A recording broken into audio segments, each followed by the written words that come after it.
Hey everybody, another really exciting Facebook Live, and this is one that I'm really looking forward to, and I've been wanting to do this for a long time, but I didn't really have the right resources or the right person to introduce you to talk about this. And so I'm talking to Todd White today from Dry Farm Wines. Hi, Todd. Hey, how are you? Good. And you don't know this story, so I want to share this with everyone, what made me reach out to you and wanting to do this. So 2 summers ago, I was in Sicily. I was there for a month, and I chose to stay with a farmer who was an olive oil farmer, but he also had a big thing for wines. And he invited me over for dinner just as I arrived. So, like totally jet lagged, right? He invites me over for a dinner party. It was a Sunday, but the Sicilians don't care. Sunday, Monday, you party anyway. And it was the end of some kind of a music festival at Mount Etna. And he says, come on over. And I'm thinking, I'm so jet lagged. I'm going to have one glass of wine. I'm going to excuse myself and go back to my house. And, 6 hours later, I'm still there. And the conversations are flowing and the wine is flowing. And you've got these amazing neighbors who walk in and they say, well, this is my bottle of wine. And every bottle has a story. And every farmer has a story. Most of them actually were from corporate worlds who gave up their jobs 10 years ago and bought a farm and decided to be biodynamic farmers. And including him. And he used to be a CFO for Siemens in Italy, believe it or not, got fired from his job, took the money and bought a farm, biodynamic farm, went back to Sicily. And so I remember thinking, man, on Monday, I had like this big day with my team and, I gotta wake up and be sharp, right? And I remember waking up thinking, man, I'm gonna, when you open your eyes, you just like wait for that thing to hit you, right? And I had like almost no effect whatsoever. Like I was almost as sharp as I would be after a normal night's sleep. Definitely not after a bottle of wine. I must have drank a bottle, over the course of 6-7 hours, but still. And then he texts me and he says, come on over for breakfast, right? Typical Sicilian hospitality. So I go up there and I'm like, what did you put or not put in that wine that I'm feeling so darn good? And he has this big, grin on his face and he says, yeah, natural wines. And I remember hearing this thinking, natural wines is just, the word natural in the US is a joke, right? This is like, it's like natural. McDonald's puts the natural stuff on their foods, right? It's like, and so I never really appreciated that until I actually experienced it. And then he told me much more about it. And then I found you. And the reason why I'm excited to find you, because I did go to my local wine shop and I'm like, dude, I want exactly what I had in Sicily. I want that natural wine, and I don't have a relationship with my wine shop because I'm not a regular there. And I don't really know the guy. Right. And, and in spite of Boulder being a real bubble for everything is farm to table and all that, I ended up with some wine, had friends over for dinner, had maybe 2 glasses of wine. And I was stuffy all over my face. I woke up the next morning with a little hangover and I'm thinking, that's total bullshit. That was not natural wine. And so I'm thinking, then it's a trust issue, right? Like, how do I trust? In Sicily, I have found a cohort of people who follow this guy and they were from LA and Brooklyn and they found him and they followed him. They wanted to come and see the farm. And then when I asked all of these people, like, why are you here? What's the big deal about natural wines? And they go, dude, I have not been able to drink wine for the longest time until I found natural wine. And that's completely changed everything. So I know I'm not telling you anything new, Todd. I'm sharing this with our listeners and our audience just to, with a little bit of a story behind why I got so excited about it. And before I let you take over the stage and really talk about what's so amazing about natural wines and how different are they, I do want to say that, as someone who specializes in working with hormones in women, I will say at the end of the day, this is alcohol. And so if you're not drinking wine, I am not encouraging you to switch and suddenly become a drinker. But, having that occasional glass of wine, having friends over, having a really good time without having the side effects. If you're already drinking, I'm saying we're showing you a better way of drinking. All right. So I just want to make that very clear. This is not a therapeutic thing here. This is just purely a better choice of something that you're doing if you're doing. All right, Todd, tell us a little bit about that lame term, that natural wine. We'll define what natural wine means, but I mean, I think it's to your point. It's important for people to recognize because not only do we drink and sell natural wines, but they're also lower alcohol. So we have a limit of 12.5% on alcohol. So alcohol is a very dangerous neurotoxin and needs to be processed carefully, right? And need to think about our drinking. And so when people are surprised to hear the wine guy say alcohol is super dangerous. I mean, alcohol does nothing to enhance your performance, right?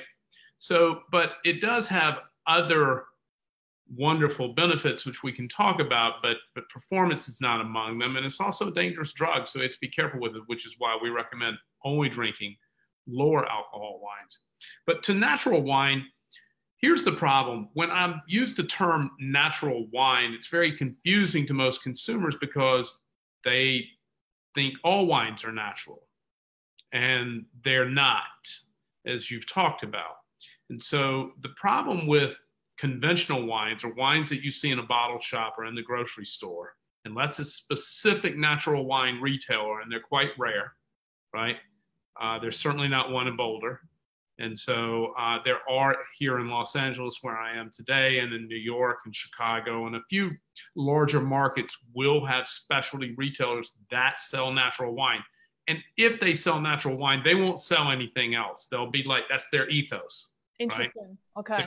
They're like super fanatic as we are about it. Yeah. We take natural wine a few bars ahead because we do independent lab testing, and we have quantifications on the wines that we will drink and sell that are higher than just being natural. We can talk about that in a moment. But when we say natural wine, that basically means that the wine has been farmed organically or biodynamically, and that it is additive free, and it is fermented. This is an important distinction with natural wines. All natural wines are fermented with wild, native, indigenous yeast that's found on the skin of every grape in the world.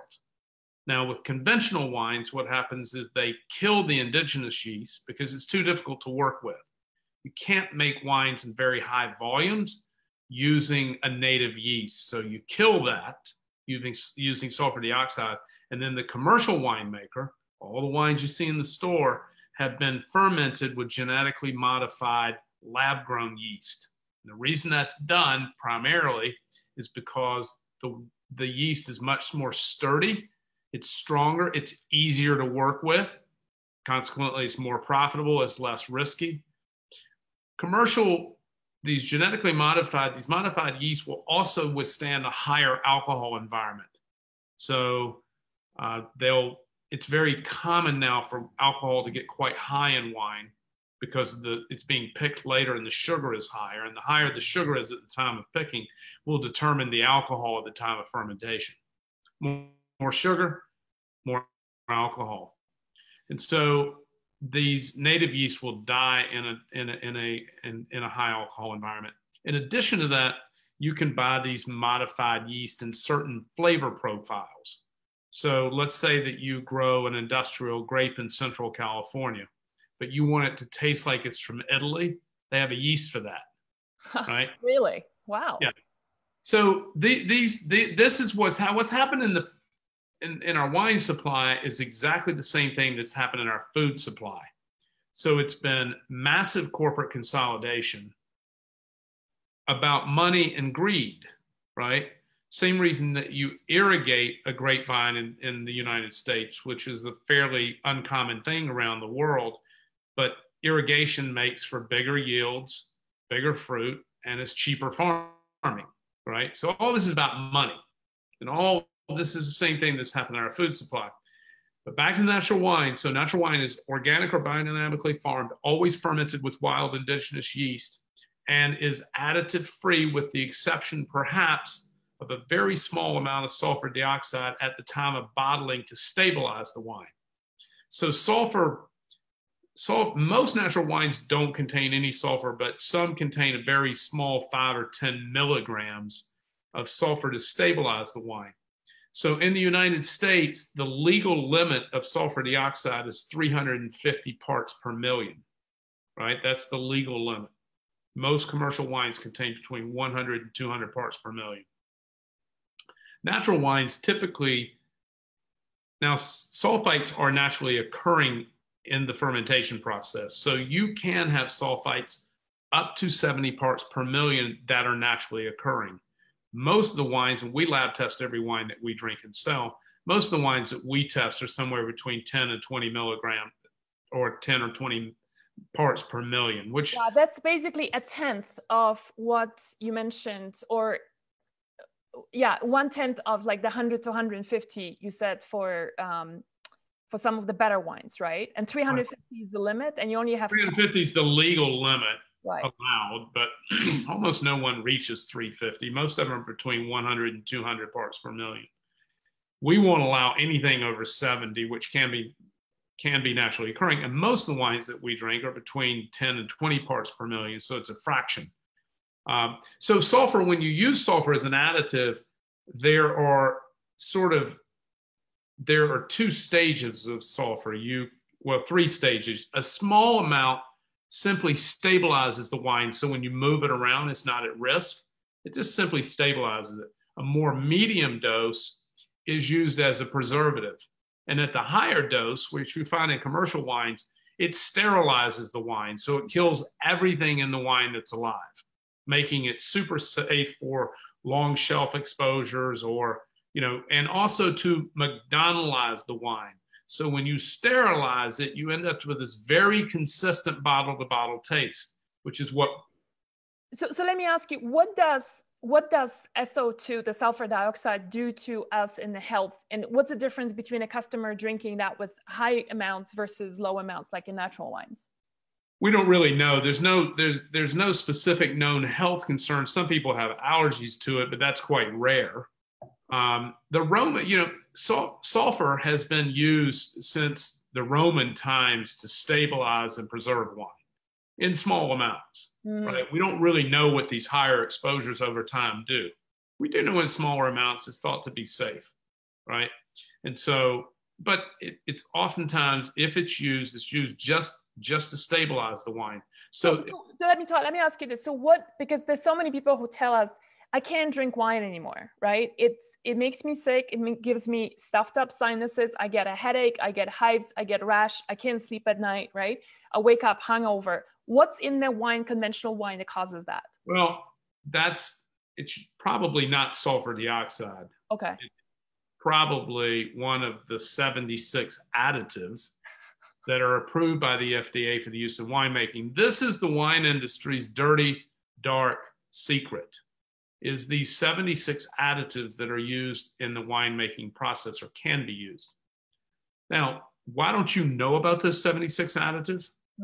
Because the wine industry has spent millions of dollars in lobby money in Washington, D.C. to keep contents label off of wine. So wine is the only major food product that doesn't have a contents label on it and has no nutritional information. So you don't know, as an example, does it contain sugar? Well, we lab test for that. Our wines are sugar-free, right? Now, sugar is another interesting topic. Not all natural wines are sugar-free, right? So it's, it's a question of, the problem is a lack of transparency, right? Some standards, right? Put in place, yeah. Right. Because there's no transparency, there's no labeling. And that's intentional. That's intentional effort by the wine industry. There have been many efforts to get labeling on wine, but the wine industry has defeated it politically. Got it. So can I ask you, organic wines, why is it that even with organic wines, somebody can still feel pretty crummy? Well, because it's the additives. So here's, and this is sort of confusing. All natural wines are organic, but not all organic wines are natural. Organic just specifies the type of farming. That does not have anything to do with the cellar practices. So once the fruit comes in from the field, it can still be subject to all of these additives, right? 4 of them are quite toxic. Some of them are natural, right? The problem is there's no transparency to let you know what you're actually drinking, unless you're drinking it from us or someone like us, right? That where you have trust in, we drink the same wines we sell, right? We're super fanatic about our health, and we're super fanatic about what we drink and eat, right? And so this problem is really one of transparency. And so you don't really know what's in your wine. And that's the secret. And these additives, you know, what's causing the stuffiness, what you feel right here in the center part of your head, and this hives or flushness. Yeah. That's most likely biogenetic amines, tyramine, and histamine, which are quite exaggerated in commercial wines because of the way that they're made, right? And so natural wines are much lower in these biogenetic amines, which is why you don't have any of that adverse effect. Do you find that people with histamine problems can tolerate natural wines a little bit better? Much better. Okay. Much better. Okay. You know, my late friend, Yasmina Ekelstam, I'm not sure if you've met her. She endorsed us. Yeah, I remember that. And she said when she was going through hell with her histamine issues, every time she'll go to a restaurant, she'll just be, feeling really crummy. And it was only she actually discovered natural wines when her that time partner I think he was Jordanian, and they went to Jordan and she drank wine there, and it was like natural wine. And then she was like, oh my God, this is the first time I'm not having a reaction. And so she was super excited. I think you guys might have met at the same events we all go to. We did. Actually, yeah. Mark Sisson, the kind of godfather of paleo, who also endorses all of our wines, Mark introduced me to her. Yeah. Actually, that was a few years ago. Yeah, well, she passed away last year. So, yeah. So you are keto, and one of the questions that we got from our email, we sent out an email 2 days ago, and one of the criticisms that we got from the email was saying, well, I'll just give you the extreme version of it, right? Because of course there's going to be an email like that or two saying, you were just full of bullshit. How can there be no sugar in wine, right? So can you explain that a little bit? It's a very simple science equation. Okay, right? Tell us more. Not confusing at all. It's if a wine is fully fermented, and let's talk about how you make wine for a second, because that'll kind of clue you in as to how are your wines sugar-free is the single most common question that we get. We're known as the keto wine. We're known as the paleo wine, right? And so, and I pursued this because I was ketogenic. And so I've been keto for about 5 years, long before it became fashionable, because I was a biohacker. And so, the biohacking movement was bleeding into ketogenic before it went mainstream. But anyway, so here's how a wine becomes sugar-free or does not become sugar-free, as are many or even most commercial wines contain sugar. Not because the sugar's added. Here's how it gets in there. So when you make wine, sugar and yeast, the yeast comes in contact with the sugar. So grape juice is full of sugar, right? So you inoculate the yeast, or in a natural, you have spontaneous fermentation with natural wine because the yeast is already in the juice. You just allow the temperature to get high enough for the yeast to activate. Because if it's too cool, the yeast won't activate. Just like when your grandmother put bread above bread, right? Because you have to get to a temperature for the yeast to activate. When it activates, the yeast starts eating the sugar, right? And so that when the yeast eats the sugar, the byproduct of that is ethyl alcohol and carbon dioxide. As the yeast eats all the sugar, if the wine is allowed to fully ferment, the yeast will eat all of the available sugar. And then after that, the yeast will die and the wine is fully fermented. And it will be sugar-free because the yeast ate all of the available sugar. What's happening with conventional wines or commercial wines or not natural is that the winemaker is introducing sulfur dioxide to kill the yeast prior to it completing fermentation, because throughout the fermentation process, you can measure the sugar in the wine, right? And that means a little device for it. And so that's quite rudimentary, but you can at all times, the whole time your wine is fermented, you can see the level of sugar in it. So if the winemaker wants, as a matter of winemaking style, he will pour sulfur dioxide out of a big bag into the wine and kill the yeast and kill the fermentation process, leaving what's known as residual sugar, or RS as it's known in the industry, behind in the wine. That's how sugar gets in wine. It stops the fermentation before it completes. If the fermentation process is allowed to complete by the winemaker, which is the case in our wines, then the wine will be sugar-free. We do lab testing on every single wine, and we look for a lot of things in those lab tests, but sugar is among them, right? Another thing interesting that we look at, we talked about this collusion between the wine industry and the government on additives. Well, there's a few other things they collude on as well. Alcohol is one of them as well. So alcohol, although most people don't pay any attention to the alcohol stated on a bottle of wine because they don't really think about it. But as I mentioned earlier, alcohol is dangerous and toxic. And so we believe you should drink less of it, but still enjoy a wholesome wine experience, right? I love wine. I don't love alcohol, right? Nice. And so I love that.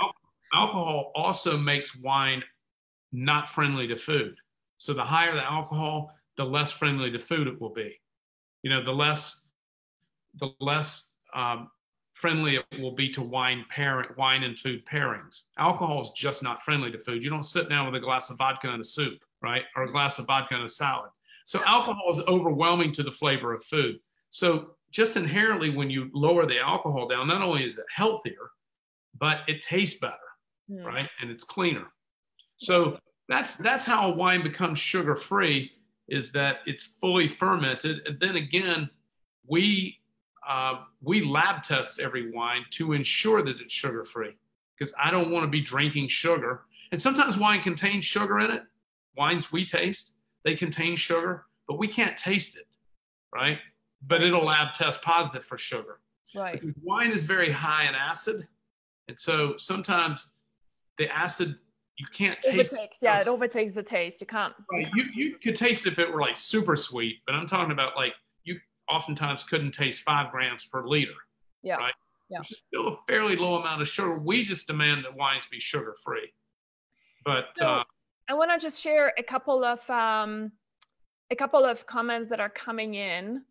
So Laura is asking, what's the label name of the producer's wine? So do you want to actually talk about this? And hey, you guys, I just posted the link where you can order the natural wines from Todd. It is a membership concept. And the cool thing for Hormones Balance, what we're doing is he's giving us so once you join the membership, you get the first bottle, one of the bottles for a penny. So that's kind of cool. And I will say, Thanksgiving, Christmas is such a busy period for them. I've been told that if I want to get mine, order it now. So don't delay it. We're not doing any time-based offers, like, it expires in 10 days, whatever. If you want to just order it now, so you don't disappoint it, that you don't, you get it on in time for Thanksgiving. And do you want to just maybe talk about this, that you don't really have your own label, correct? You go and you buy the best of the best in the industry. Is that correct? Right. So we don't sell any domestic wines. No U.S. wines meet our standards of health and purity. Oh, interesting. Okay. So, well, it's an American thing, right? It's about money and greed. They just don't make wines that fit our criteria. So all of our wines come primarily from Europe, from very small family farms, meeting all of our criteria. So we tour the farms. We know the farmers. As you know from following me on Facebook, I'm in Europe all the time. Our team is in Europe all the time. So we are inspecting the farms. We are lab testing the wines. If we like a wine, then we will send it to an independent certified enologist in the United States who does a series of lab tests for us. That's how we select a wine. So first of all, we have to love the wine, because the wine's not delicious. It doesn't matter how it tests. Yeah. So wine's got to be delicious first. Yeah. So we're really like obsessed with taste. And then we're health fanatics on top of that.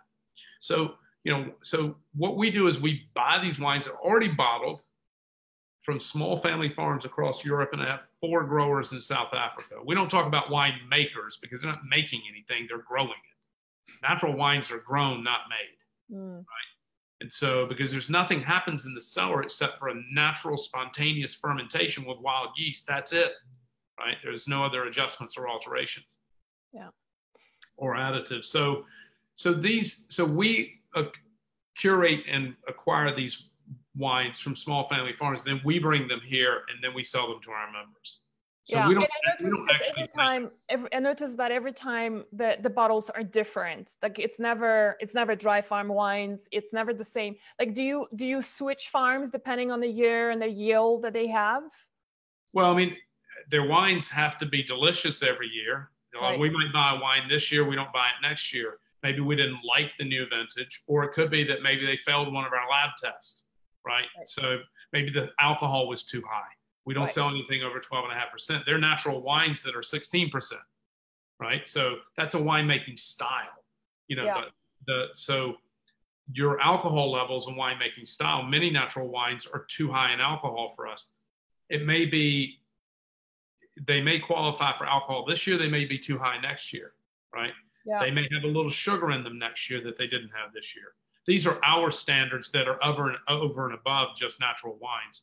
So, but to your point, in every box, you get a unique curation. So it's never the same bottle twice, right? So you're getting to experience all these new grapes you've never heard of, be it a Poussard or Trousseau or, you know, a Schiava or a Pinot Meunier, grapes that people have never heard of. These are ancestral, ancient grapes grown through Europe that just don't make it to the United States because the productions are too small. Right. And it's, I mean, you know, I was so fascinated with that wine in Sicily that I was even considering, I started bringing it in here. And then I realized that it is no joke. Like it is, you're going to be full-time doing this. Yeah. So, hey, you guys, the first thing is when Facebook Live is going live, I can only see 5 comments at a time. All the other comments just vanish. So, but I will just tell you what I did see earlier. Somebody was mentioning that whenever she goes to Italy and Greece and she has wine there, she never has a reaction. When she has wine in the US, she gets really sick and gets headaches and hypes.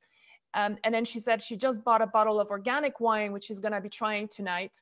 So I think we've already commented on that topic. In case you were joining late, organic wine is not particularly an answer to being the safest wine and the cleanest wine. And you can still, like, I still get reactions from organic wine. So like Todd, I think what Todd was talking about is the wine can be made from organic grapes, but what happens in the cellar and what's added to that wine is another story, and that doesn't get labeled. So that's why a lot of people still get sick from organic wines.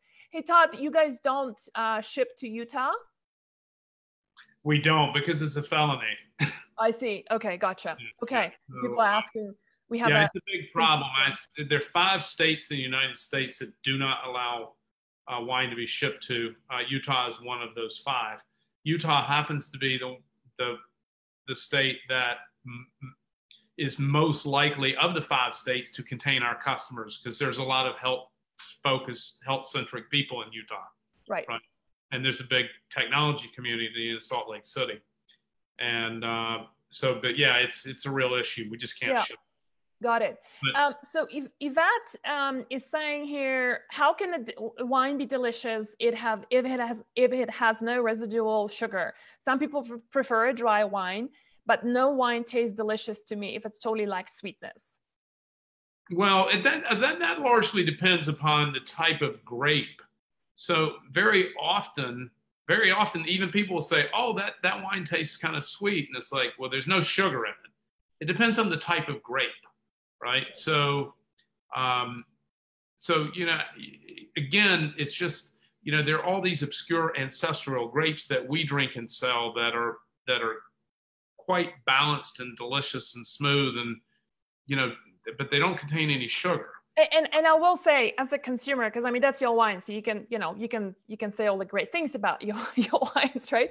But as a consumer, someone who drinks your wines, and you guys are at so many, like all the health events that I go to, Dry Farms wines are the wine of the event. And so I've had your wine probably 20 different times. I've just signed up as a member and to start getting those wines as well. And I've, you know, a lot of my friends who come over here for parties, they bring a wine and they say, "This is from Todd. I got this from Todd, from Dry Farm Wines." So I've had your wines many times. And to your point, Yvette, these wines are really, I mean, those are not dessert wines. Let's face that. That's not. Yeah, they're not sweet. They're not sweet like that, right? And so that's, if you like drinking dessert wines, then this is not going to be your thing. But you really will not tell the difference between a good red in a restaurant versus a really good red from Todd, the only difference I think they taste way better, and it's going to make you feel so much better as well, which I think is the biggest thing. And the other thing was, to your point about being less alcoholic, I actually really enjoy the fact that I can have 2-3 glasses in a night and feel great, and with the conventional ones, I mean, sometimes you have these conversations and you're sipping and you keep going and you're going, and sometimes it's like a nice social break just to have a sip, and then you really feel it 2 glasses later and you're like, it's time to go back, right? So another question I have for you is, and I hope I'm not putting you in a spot here, but I suspect not, because you probably have the answers to everything regarding wine. Why is it that sometimes, I've heard this from many people, and I have that too at times too, is that if you drink wine later at night, like let's say 9 p.m., 10 p.m., you have a glass of wine, you will wake up at 3 o'clock in the morning, especially reds, and can't go back to sleep. You get kind of tired but stimulated at the same time. What causes that? Well, I mean, the primary cause of that is too much alcohol, right? Dehydration. So dehydration is the primary cause of us waking up in the middle of the night. But I don't have that experience with natural wines, and most people don't. Okay, interesting. And particularly lower alcohol wines. I can't answer your question fully. I can tell you that alcohol is one of the contributors. So traditional wines average around 15% alcohol today. And as I mentioned earlier, this collusion between what's stated on the wine bottle actually by law is not required to be accurate, right? No. So it can say 14% on the bottle and be as high as 15.5%, and that's still legal, right? So what do your wines contain? How much was the percentage of alcohol? Maximum 12.5%, lab tested by us. Okay. Right? So we sell wines from 6% to 12.5%. And I can tell a huge difference in just drinking a 10 or 11% wine versus a 12.5%. Yeah. Right. It doesn't sound like much, but it makes a big difference. Yeah. Right. I pretty much exclusively drink 9 to 11% wines. Of course, I can choose the wines I want to drink. Right. Yeah. I mean, I can pick low alcohol ones intentionally. And we have low alcohol offers. Like we have customers who only want low alcohol wines, lower, right? Yeah. Most wine drinkers, let me just say this, most regular wine drinkers, which are our customers because we're a wine club, most regular wine drinkers believe they drink too much, right? I mean, they don't often talk about it, but if they get in a quiet corner, most regular wine drinkers, people who drink wine every day, think they drink too much, right? And so we brought along this solution that allows them to drink with the frequency and the amount that they want, but to lower the alcohol, and that lowers all the negative impacts, in addition to getting rid of the additives. Yeah, interesting. Yeah, totally. We have questions about, so Yelena is asking a good question. What about rosé? What about their rosé? Do you guys have rosé, especially like around the summer months? Sparkling rosé, white, red, orange. Orange wine is white wine that has skin contact. So almost all white wines are made with free run juice. This is how red wine gets its color, not from the juice, but contact with the skins. Yeah. So red wine is why red wine also has much more polyphenols, antiflavonoids, and antioxidants in it because of the skin contact. If you squeeze the grape juice from a red wine grape and the grape juice from a white wine grape, they're both clear. Red wine gets its color from skin contact after the pressing of the juice. The same thing is true. White wine doesn't have any skin contact. That's the reason it's clear like that and typically a very pale color. Orange wines is a term used to describe an amber wine that's white wine that has had skin contact. And so does it taste like white wine? No, it doesn't. It's very different. I gotta try that. I have never tried that. Yeah, it has many different flavor profiles, very often citrusy and just a cornucopia of beautiful flavors and aromatics. But the other thing is it has a little bit more structure than a white wine because the skin contact has brought tannins in. Right. So yeah. Red wine gets its tannic structure from contact with the seeds and the skin. Same thing happens with white wine when it has skin contact. Typically, the skin contact or the maceration period in an orange wine is much less than what you'd find with a red wine. So the skin contact is only a few days. So we have a question about, you know, like you don't ship to Australia, for instance, right? So when somebody lives in Australia or in fact Europe or places that are outside of the United States, what word of advice would you give them how to shop? Two things that they can do.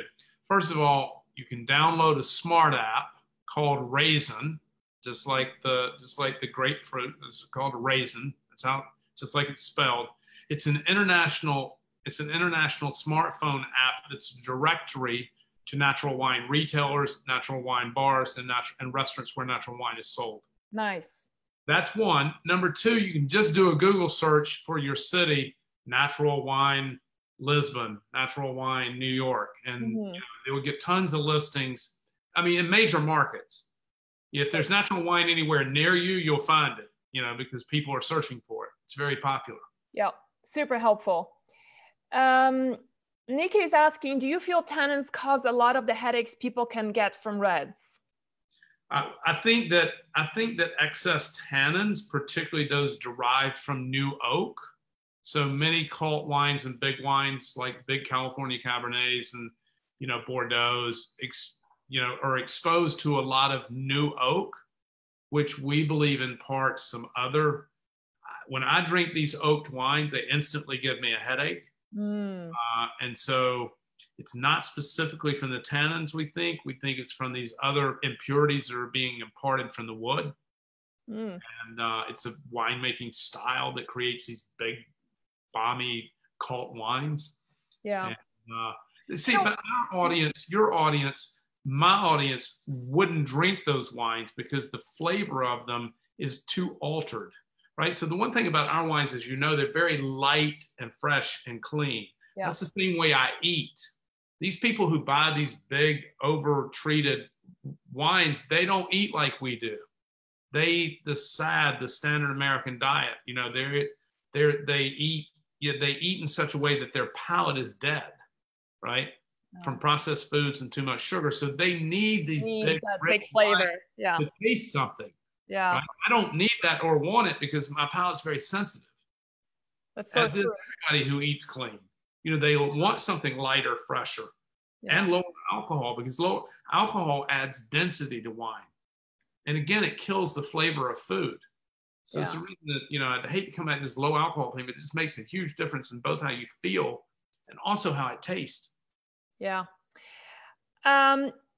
Okay, I think we are, hey guys, that's all we have for the questions that I see. And if we did skip your question, I'm gonna get an answer from Todd later on and we post it there to your point. And we'll do that until Sunday. We're gonna take care of your questions until Sunday. So good to have you here. I know you can talk about wine forever. It's, you know, and it always makes a difference to work with someone who's just completely fanatical about a topic, right? And then just can't stop talking. That's one of the signs. We're super passionate about this because we're passionate about our health. Of course. And we're passionate about the health of others and giving them the information to make good choices, right? Whether they buy wine from me or not doesn't really matter. What's important to me is that they have the information to make good choices. Yeah. Totally. And, you know, and quite frankly, if I did not have, I just really wish that natural wines had a different name for it, because, you know, if I didn't have that experience in Sicily, I'll be honest with you, Todd, I'll just be still thinking like, this is yet another BS term that just, you know, that it means nothing. Right. So awesome having you here. Thank you so much for being with us. And you guys, the code, the website address is right there on the comments. If you're watching this on YouTube, it's going to be somewhere below this video. We're getting a penny of a bottle thrown into your first order. And Todd, you guys do it in a way that if somebody needs to cancel the monthly thing, they can easily just go in there and cancel. Like, well, they can subscribe to the club on any frequency they want, monthly, every other month, once a quarter. Whatever frequency they want. We don't make canceling difficult at all. It's one button, one click. We're not trying to get people to we're not trying to trick people into a subscription or trick them into staying in any way or making that difficult. The reason we're a subscription model is because our customers, the people we want to help the most, the people who need our help the most, are regular wine drinkers, right? And they want a subscription. Right. So and that's just kind of the business that we're in. If you want to buy natural wines, there are other ways to buy them other than from us, but you won't get the same lab tested quantifications we have, right? And the same guarantee of purity that we have, because we go a step further. But again, if you drink wine, I encourage you to find natural wine and lower alcohol natural wine. You're going to feel a lot better and be a lot healthier. All right. Have a great evening, everybody. And I will see you next week for another live video. Bye for now.